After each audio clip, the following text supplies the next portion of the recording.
Ming He steps forward and asks, is Zhao Shuhua your student? Wulong simply says yes, and Professor Feng is your scapegoat, that's right, and that guy who planned the tragedy of the calamitous mist, was he your disciple too? Wulong still calmly replies that's right. What about those monsters in Furong town? Ming He keeps asking. They were subordinates that were in the midst of growing. How many monster like those are in the astronomy team? Wulong looks to the sky, and says, almost half, sadly. They've almost all been killed by the Dragon Tooth organization, so the astronomy team that my sister had worked so hard to get into, was actually the biggest nest of monster hidden amongst humanity. Wulong slowly looks toward Qin Yu and says, to be honest, when that female comrade in Furong town had matured fully, we were planning to let her replace your sister. Qin Yu covers her mouth. She is terrifying when she hears her name, and Ming He doesn't want to imagine. He screams, why can't you just stay where you originally were meant to be? Wulong frowns and says to Ming He, as if it is something that would naturally happen, Ming He, you've interacted with Zhao Shuhua before, you should know now what the true motive of the astronomy team is. Ming He screams, that's just a whole bunch of nonsense. Wulong ignores Ming He's tense words and says, humans above ground and us below ground, the reason why we suddenly appeared, is because Mother Earth begged us for help. He keeps on blabbering, Mother Earth is sick, and she's almost dying. He is interrogating, have any of you pitied this scarred body of hers? Ming He is interrupting his word, why would you use such an extreme method to kill us? Then, Wulong refutes, you humans have war too, this was the result of negotiations between us failing, and we gave you humans ample warning too. Suddenly, the conversation hits a silent pause, and both sides contemplate each other in deep thought. Suddenly, Wulong says, think of it this way, rather than you humans killing each other, and instigating a third or fourth, fifth world war, why not let us be the villains, and we'll help you resolve the problem of overpopulation in humanity and endless overuse of resources. Ming He hears that and immediately growls,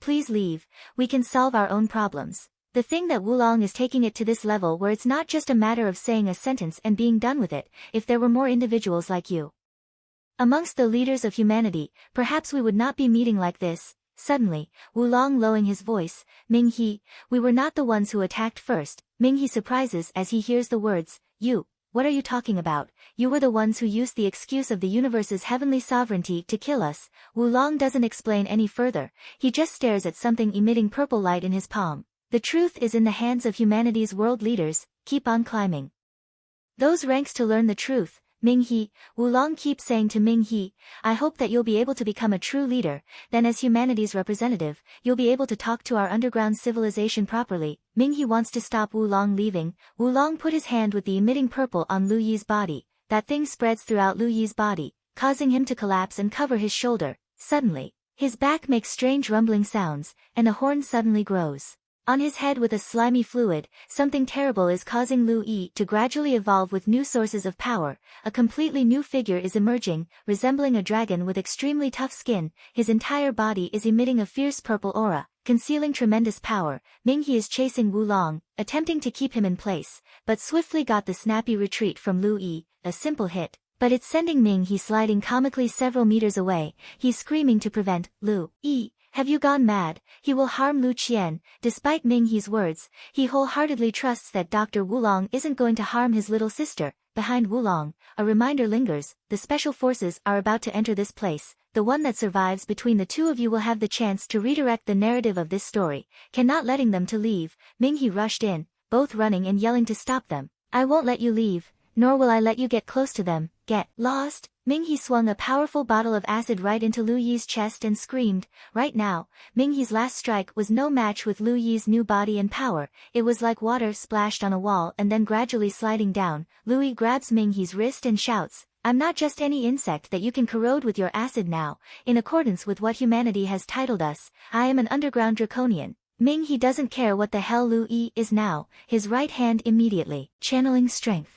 He throws a flame dragon spirit fist toward Lu Yi. The attack has no effect on Lu Yi. He had already seen that there is a difference in strength between them. You won't be able to beat me, since you've been relying on those few cores to help you in your battles. He inhales, holds his breath, then spits out a purple fireball that shot towards Ming He. Ming He quickly blocks the attack with both hands, but he's still blown away by the power of that move and crashes into the ice behind him. At this moment, Professor Wulong is entering the protective layer, lifts up both girls inside, even though Qin Yi screams loudly, but could not do anything. Seeing that, Ming He has to ignore Lu Yi and change his direction to enter the barrier, but he still can't escape from Lu Yi's hands. He's being pulled back. Don't even think about going over there. Ming He is shocked to see his sister and Lu Qian being taken away. By using the slippery of his acid, he struggles to escape from Lu Yi in an instant, but when he catches up with them, Wulong had already brought them onto the helicopter. Suddenly, he turns his head and says to Ming He, "I'll take your sister with me.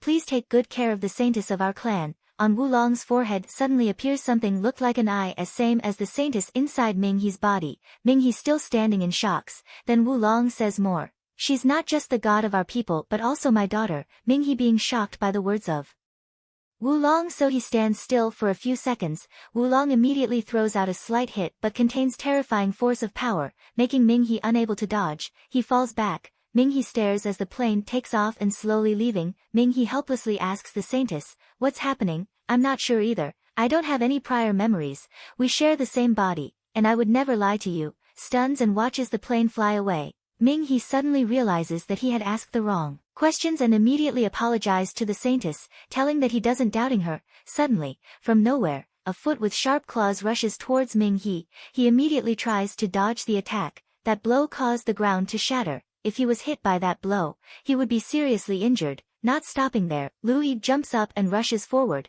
He attacking Ming He vigorously. Seeing things gone bad, Lu Lin rushes to support Ming He. She slams the heel of her shoe onto Lu Yi's head, but now the gap between them is simply too great. He easily grabs Lu Lin's leg. He swings his hand and throws Lu Lin towards the ice block. Then he clenches his fist and says, "Sadly, whoever lives will be the one to drive the narrative." So here we are, wrapping up this part. Don't forget to subscribe and hit the bell so you won't miss the latest videos. And, of course, drop a comment to give me the boost to create more top-notch content for you. Thanks for tuning in.